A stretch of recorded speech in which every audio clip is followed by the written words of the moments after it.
अब इस चटनी के अंदर फ्लेवर अच्छा है, उसके लिए 1/4 टीस्पून हम काला नमक डाल देते हैं। नमक आप अपने टेस्ट के अनुसार थोड़ा सा कम या ज़्यादा भी कर सकते हैं। अब इस चटनी को चटपटा बनाने के लिए ये हमने आधी टीस्पून चाट मसाला लिया है, इसे डाल देते।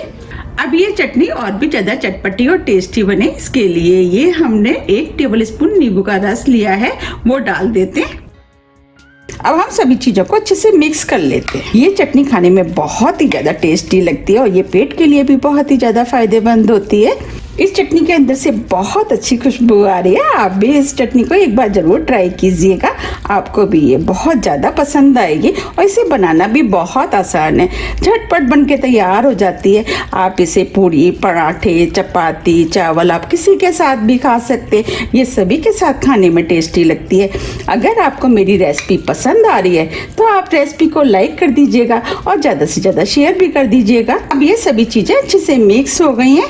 अब ये चटनी बनके तैयार हो गई है। आप देख पा रहे हैं कितनी बढ़िया चटनी बनी है।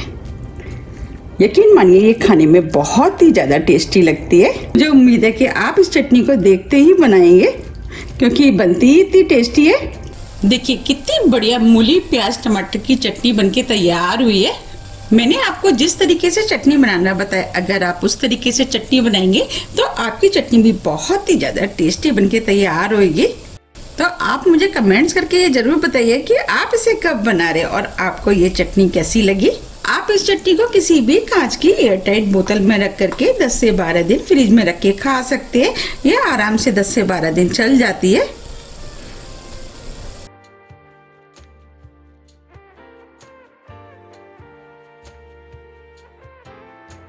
अब मैं आपको इस चटनी को पास से भी दिखा देती हूँ।